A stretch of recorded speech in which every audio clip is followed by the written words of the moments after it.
Bom dia a todos os nossos irmãos do Centro Espírita Amor e Caridade, todos os nossos irmãos de Santa Anésia. É com muita alegria que nós estamos reunidos nessa manhã de sábado, nesse dia tão especial para todos nós. E para nós começarmos o nosso estudo, eu gostaria de ler uma página do livro Caminho, Verdade e Vida, obra psicografada pelo nosso irmão Francisco Cândido Xavier, pelo Espírito Emmanuel.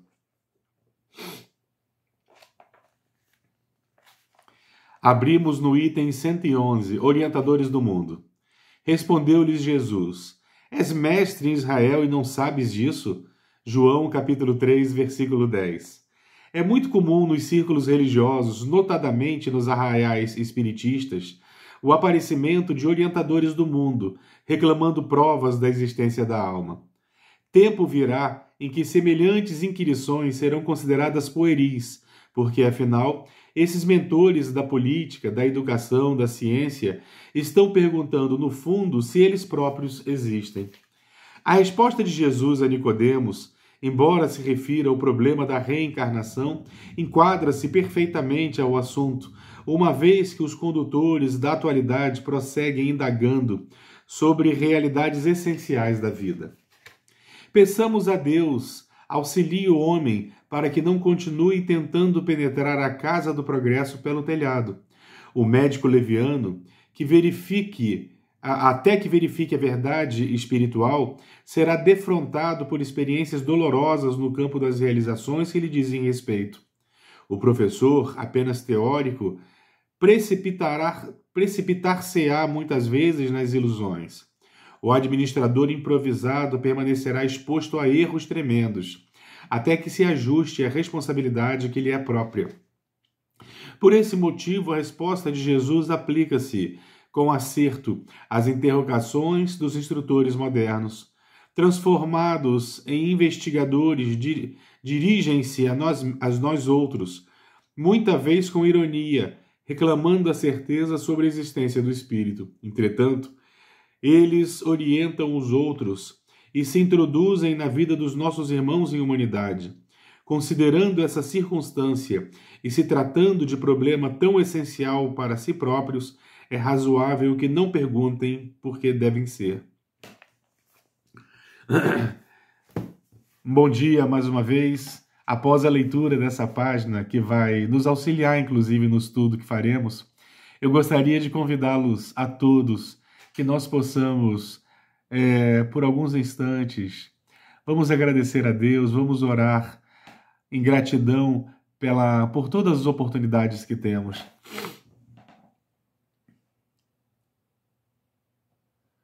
Senhor Deus Pai, Pai de infinito amor e de infinita misericórdia, aqui nos encontramos, Senhor, criaturas ante o Criador, para lhe agradecer por todas as oportunidades.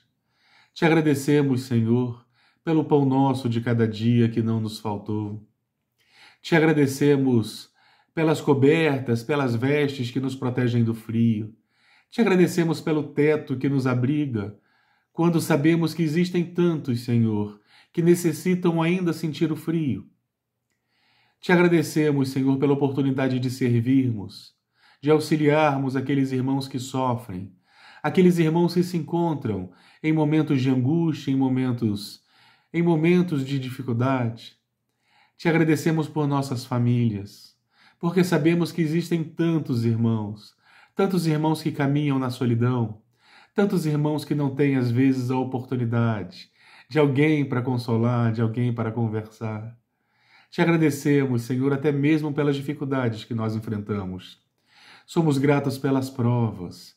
Somos gratos, Senhor, por todas as oportunidades que temos nesse educandário divino. Somos gratos por Jesus. Jesus, divino guia de toda a humanidade, anjo de todos nós. Te buscamos, Senhor, em prece, para lhe agradecer também por tudo aquilo que temos, por tudo que recebemos. E te pedimos, Senhor, guia nossos passos, clareia nossos pensamentos, para que de alguma forma nós possamos, em teu nome, auxiliar aqueles que cruzam nossos caminhos.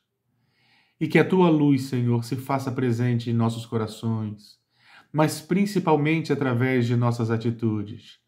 Abençoa nosso lar, Senhor. Ilumina todos aqueles que por aqui perambulam. E queríamos te pedir mais. Eternos pedintes que somos da tua misericórdia, te pedimos, Senhor, que toda essa luz que nos envolve nesses instantes possa daqui se irradiar, amparando todos os que sofrem por um motivo qualquer de dor, os desesperançosos, desesperados, os que se encontram nas marquises, nos leitos hospitalares, os que desencarnam, Senhor, ignorando a realidade da vida.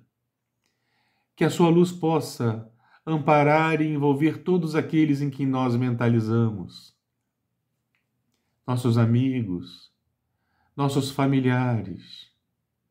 Que a sua luz permaneça conosco, para que nós possamos de alguma forma distribuí-la àqueles que cruzam nossos caminhos.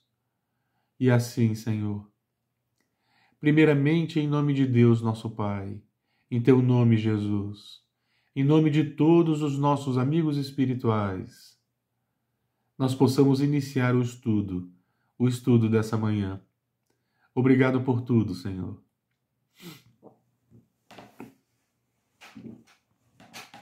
Bom dia, novamente.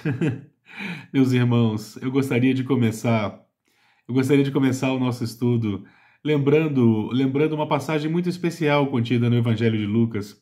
Como nós sabemos, o Evangelho de Lucas é um evangelho muito detalhado, embora Lucas não tenha convivido com Jesus, não tenha caminhado ao lado de Jesus, ele teria sido convidado a entrevistar determinados personagens, como Maria, mãe de Jesus, para que ele pudesse assinalar, para que ele pudesse registrar as passagens, ouvindo diretamente aquelas pessoas que estiveram ao lado de Jesus. Nós vamos encontrar na literatura espírita, os espíritos nos afirmam que Lucas teria entrevistado Maria, Lucas teria entrevistado Pedro, Lucas teria tido a oportunidade de assinalar o registro desses personagens que estiveram, que caminharam, que compuseram o colégio apostólico. E nós temos no Evangelho de Lucas, então, um evangelho muito rico de detalhes. E tem uma determinada passagem muito curiosa em que Jesus teria sido convidado para ceiar na casa de um fariseu. Esse fariseu era um fariseu muito rico. Ele havia convidado Jesus e havia convidado também outros personagens. Queria saber quem era esse filósofo, quem era esse personagem que estava chamando a atenção das multidões. Queria ele avaliar Jesus, podemos pensar assim. Então ele convida esse fariseu muito rico, convida Jesus para ceiar em sua casa e Jesus vai. Acontece que alguns doutores da lei, alguns personagens daquela época que se colocavam verdadeiramente numa posição conflituosa, eles vendo Jesus adentrando a residência de um fariseu, eles se questionam por que Jesus ceiaria com um fariseu, por que Jesus estaria numa residência onde existiam muitos personagens por eles considerados pecadores, pessoas que não se comprometiam com a pureza exigida, por exemplo, nas regras contidas no Torá. Jesus estava na residência de um fariseu rico no meio de pessoas ricas. Então aqueles doutores da lei começavam a questionar a pureza de Jesus, porque acreditava-se naquela ocasião que determinadas impurezas contaminavam. Jesus, então, ele teria narrado, ao perceber esse questionamento desses doutores da lei, Jesus teria narrado uma sequência de parábolas muito curiosas. Essas parábolas que Jesus nos narra nessa ocasião, eu tenho certeza que são por nós muito conhecidas, já estudamos elas diversas vezes. Ele começa falando de um pastor que possuía 100 ovelhas. E se uma única ovelha se perde, ele deixa as outras 99 e vai atrás nas montanhas daquela que havia se perdido. E quando encontra essa ovelha, ele fica extremamente feliz. Ele fica extremamente feliz e leva de volta para o rebanho aquela ovelha que se perdeu. Se regozija de tal forma que faz uma festa. Logo em seguida, ele narra a parábola da dracma perdida. A parábola da dracma perdida fala também de algo que se perde. Segundo Jesus, havia uma mulher que possuía 10 dracmas. E ela perde, se dá conta de que ela havia perdido uma de suas dracmas. Imediatamente essa mulher acende a sua candeia e varre toda a sua casa até encontrá-la. E quando encontra a dracma que havia sido perdida, ela imediatamente chama as suas vizinhas e amigas e vão promover uma festa. Vão promover uma festa pela alegria que sentiu de ter encontrado a dracma que ela havia perdido. E por fim, Jesus nos narra, nessa sequência de parábolas, a parábola do filho pródigo, que conta a história de um pai cujo filho se aproxima dele e pede que ele reparta a herança dele com seu irmão, porque ele queria sair para gastar e era direito dele possuir aquela herança. O pai o faz. Aquele filho então parte sem rumo para gastar a parte da herança que ele tinha, que ele tinha responsabilidade. Ele parte então e gasta toda a sua herança. Ele gasta com experiências, ele gasta com futilidades. Perdulário que ele era, ele se encontra extremamente desprovido de qualquer bem, porque ele havia torrado tudo. Ele havia torrado toda a parte dele na herança de forma irresponsável. Quando ele se dá conta, ele está passando fome, ele sente vontade, inclusive, de se alimentar das bolotas dos porcos, da ração que era dada para os porcos na ocasião. Nesse momento de sofrimento em que ele perde tudo para poder gozar de determinadas experiências do mundo, ele se dá conta que lá no lar paterno, até o mais simples dos empregados tinha abundância de alimento e ele sente então que ele errou nas escolhas que fez e retorna para o lar paterno. E o pai o recebe carinhosamente, afetuosamente. Todas essas 3 parábolas, embora sejam distintas, sejam diferentes aos nossos olhos, elas falam da mesma temática. Elas falam do retorno da ovelha perdida, do encontro da dracma perdida e do retorno do filho pródigo ao lar paterno. Parece para nós que a temática é uma só, mas cada uma delas traz suas peculiaridades. Nós nos perguntamos o que Jesus queria nos ensinar com essas lições, com essas 3 parábolas. Quando nós falamos da parábola da ovelha perdida, nós compreendemos que somos nós, aquela ovelha nos representa. Nas vezes em que nós nos perdemos nas montanhas das ilusões, Jesus não deixa ninguém para trás. Ele vai ao nosso encontro. Nós sempre teremos novas oportunidades e eu lembro de um diálogo maravilhoso entre Jesus e Maria de Magdala. Isso está no livro Boa Nova, um livro ditado pelo Espírito Emmanuel, onde, segundo o Espírito, Maria de Magdala teria ouvido Jesus falar pela primeira vez numa praia ao norte do Lago Genezaré, uma praia chamada Betsaida. Lá ela estaria ouvindo as pregações, a mensagem de Jesus, as mensagens consoladoras, as mensagens de esperança, aquelas sementes que ele derramava para todos nós. E ela havia se apaixonado de tal forma que ela não se aquietou até ter a oportunidade de estar com ele novamente. A mensagem de Jesus tocou tanto no coração de Maria, ela sentiu uma ternura como ela jamais havia experimentado. E segundo o Espírito Humberto de Campos, na primeira oportunidade, ela foi ao encontro dele agora em Cafarnaum. Jesus estaria na casa de Simão Pedro, quando de repente Maria chega à soleira da porta. Maria chega à entrada da residência, lá dentro estava Jesus. Segundo o Espírito, Jesus teria inclinado a sua cabeça num ângulo de 90 graus. Teria contemplado, teria encontrado, teria visto Maria à porta e teria dito: Maria. Ela se surpreende. Mas Senhor, mas Rabi, tu me conheces? O que Jesus teria respondido: Ah, Maria, o bom pastor conhece todas as suas ovelhas. Jesus nos conhece a todos. e garante para nós, nesse educandário divino, tudo aquilo do qual nós necessitamos, mesmo sabedor das nossas dificuldades, das nossas limitações, mesmo quando nós nos desviamos em atitudes egóicas e mergulhamos em sombras, Jesus nos auxilia. Jesus vai ao nosso encontro para que nós possamos despertar para a realidade. Na segunda parábola ele fala de uma mulher que perde uma dracma. Imediatamente acende a sua candeia e procura essa dracma até encontrá-la. A dracma nos representa também. Mas Guilherme, não entendi, como assim nos representa? Nós somos a dracma perdida. Jesus, nessa parábola, ele fala de uma mulher que acende a sua candeia, de uma mulher que dá a luz. E as mulheres são o grande portal da reencarnação. É através do ventre materno que nós mergulhamos em novas oportunidades, que nós reencarnamos, que o nosso espírito tem ocasião de anelar-se a uma aparelhagem física. Não existe na natureza, não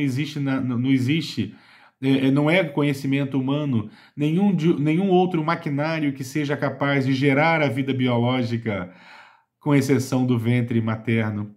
É a única forma de nós reencarnarmos é através do ventre materno. Nenhum cientista em nenhum laboratório foi capaz de produzir, foi capaz de criar algo tão importante para a reencarnação que seja capaz de substituir o ventre materno.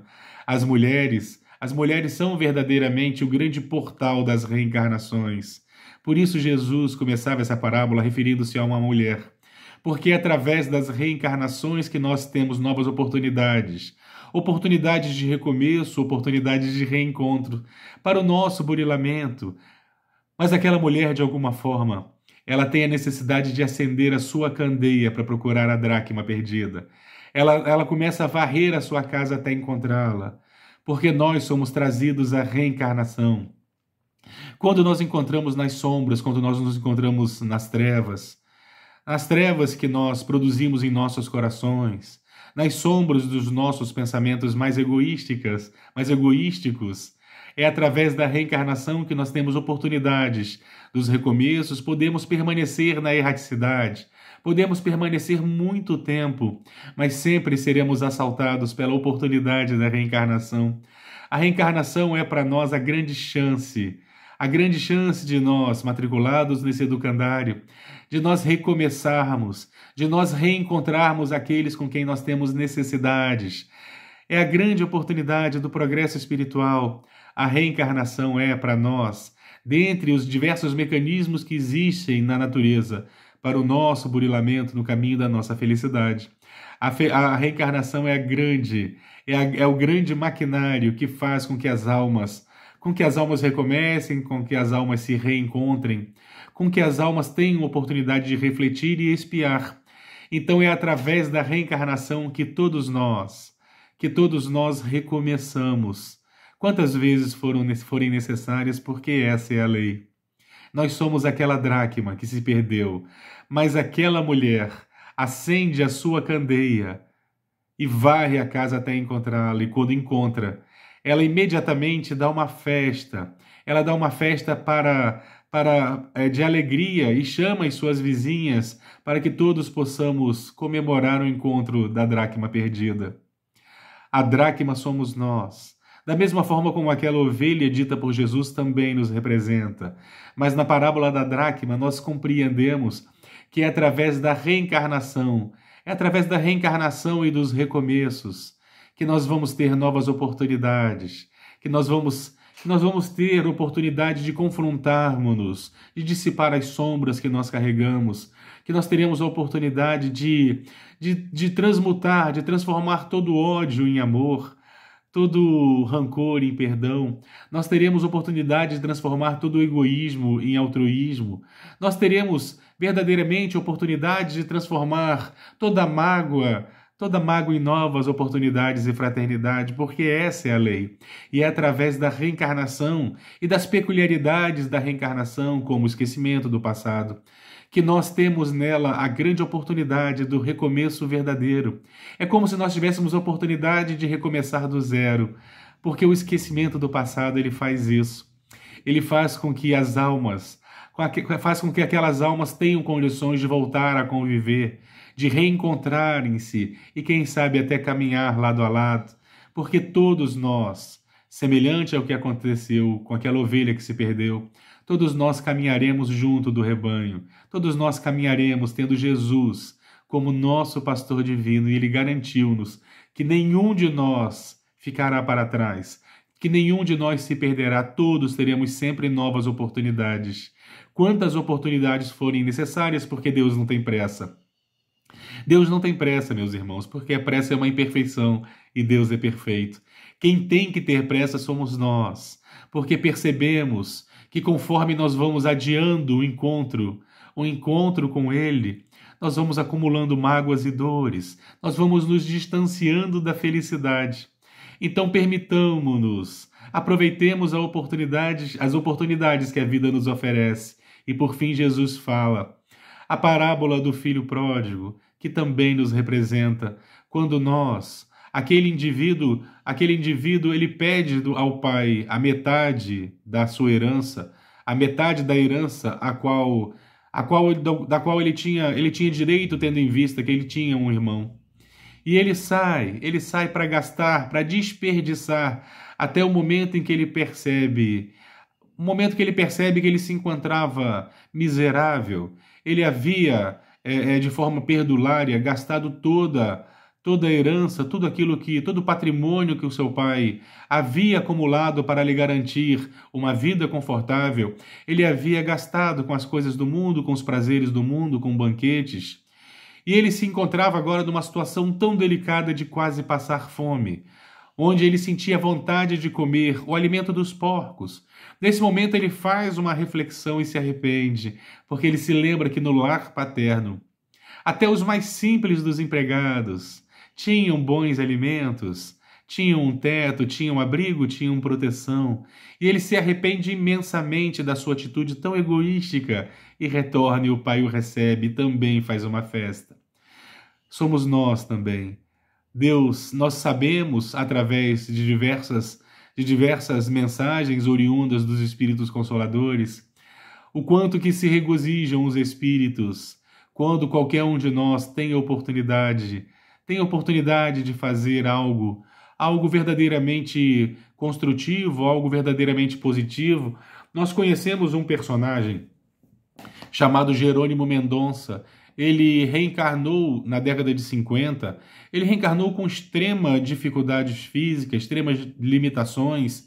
Ele permanecia sempre deitado num leito, sentindo muitas dores, sentindo muita dificuldade. Foi assim durante muitos anos em sua vida. Permaneceu reencarnado durante muito tempo. Nesse período em que ele esteve reencarnado, pelo menos 30 desses anos, foi de extremo sofrimento e limitações físicas. Mas mesmo assim ele construiu um lar para crianças. Ele fazia um atendimento fraterno para centenas de pessoas. Ele viajava o Brasil inteiro falando de Jesus, sempre com muita alegria. O médium baiano, Divaldo Pereira Franco, narra que numa determinada noite, ele lá em Salvador, na Bahia, ele foi surpreendido porque ele viu luzes, ele viu diversas manifestações luminosas no céu, e ele não estava entendendo que fenômeno era aquele. Ele começou a olhar para o céu e viu luzes, ouviu cânticos, ele não sabia o que era aquilo, quando ele foi orientado que aquilo era uma festa que estava tendo no céu. Era uma festa, os espíritos estavam comemorando o desencarne de Jerônimo Mendonça. Jerônimo Mendonça, ao desencarnar, ele se depara com uma festa. Os espíritos naturalmente festejavam, porque é assim que acontece quando alguém consegue vencer determinada prova tão difícil quanto aquelas que Jerônimo Mendonça havia experimentado e havia perseverado até o último instante. Os espíritos naturalmente festejam, exatamente como nas 3 parábolas. Quando aquele pastor retorna com a ovelha perdida, ele dá uma festa. Quando aquela mulher encontra a dracma que havia perdido, ela dá uma festa. Aquele pai também, quando ele recebe o filho perdulário, o filho que havia sido irresponsável, quando ele o recebe de volta, ele dá uma festa. Então existem verdadeiramente festas para qualquer alma que se reencontra através das novas oportunidades, através da reencarnação. Mas o Espírito Emmanuel nos convida a outras reflexões sobre o desperdício das reencarnações, por exemplo. Quando nós falamos do filho pródigo que sai a gastar, a desperdiçar a herança que era sua por direito, quantos de nós também não fazemos isso nas nossas encarnações, nas nossas reencarnações? Porque nós às vezes assumimos compromissos. Quantos cientistas não se assemelham a um filho pródigo quando reencarnam com determinado talento, com determinada tarefa e utilizam a sua inteligência para destilar venenos? Quantos indivíduos não reencarnam com a sensibilidade de um artista e, estando aqui reencarnados, eles utilizam essa sensibilidade, essa criatividade exatamente para inspirar o mal feito? Nós às vezes desperdiçamos os nossos talentos exatamente como fez o filho pródigo que desperdiçava a herança de seu pai. Às vezes nós reencarnamos com determinado compromisso. Quantos de nós não reencarnamos, por exemplo, com um compromisso de atuarmos na esfera pública, como administradores, como depositários do erário público, e desperdiçamos esses recursos em atitudes egóicas, desperdiçando verdadeiramente grandes oportunidades, desperdiçando às vezes uma encarnação inteira? Porque nós, quando reencarnamos, nós somos submetidos a todas aquelas experiências relacionadas à reencarnação. Muitos de nós ainda vagueiam pelo mundo buscando ostentação, acumular, buscando cada vez mais sexo e os prazeres do mundo, e nós vamos nos perdendo, nós vamos esquecendo dos compromissos que nós assumimos.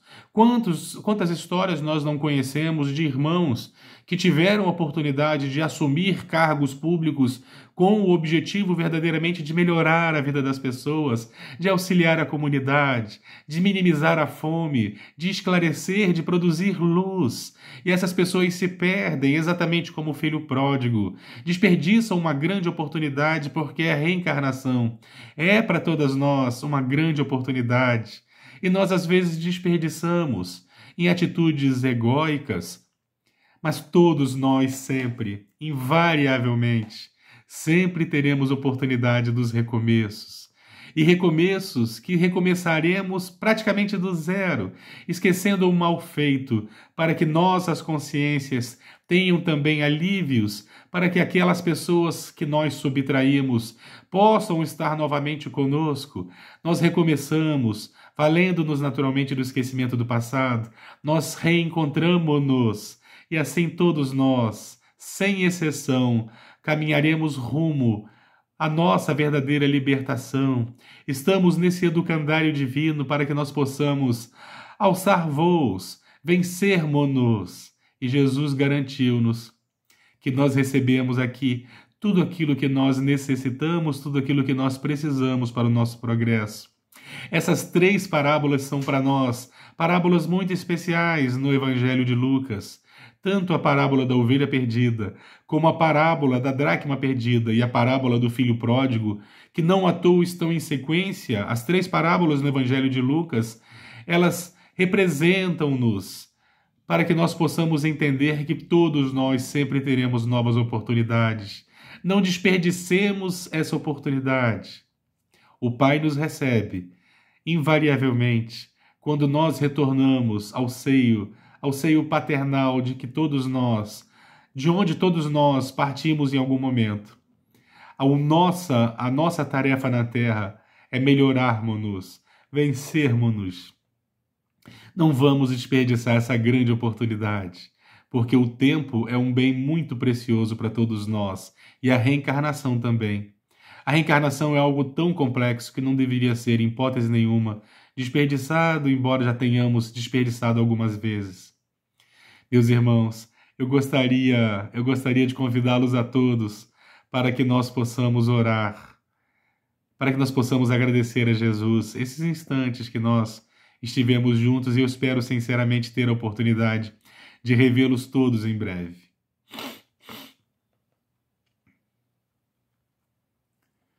E assim, Senhor, queremos agora te agradecer por esses instantes, pela oportunidade de estudarmos o teu Evangelho, por utilizarmos as lentes que a doutrina espírita nos oferece, pela presença dos amigos espirituais. Te agradecemos, Senhor. E oramos nesse momento por todos aqueles que sofrem. Que essa luz permaneça em nossos lares. Te oramos também, Senhor, pelo nosso país, pelas nossas cidades, pelo nosso estado, pelos administradores públicos, Senhor, que de alguma forma todos eles possam ter lucidez, que todos eles de alguma forma possam ser tocados por essa luz, para que nós todos possamos reflexionar nas nossas atitudes. Clareia sempre nossos pensamentos, Senhor, e guia nossos passos. E primeiramente, em nome de Deus, nosso Pai, em Teu nome, Jesus, e em nome de todos os nossos amigos espirituais, nós possamos encerrar, repletados de muita gratidão, esses nossos poucos instantes que tivemos de encontro contigo, Senhor. Graças a Deus.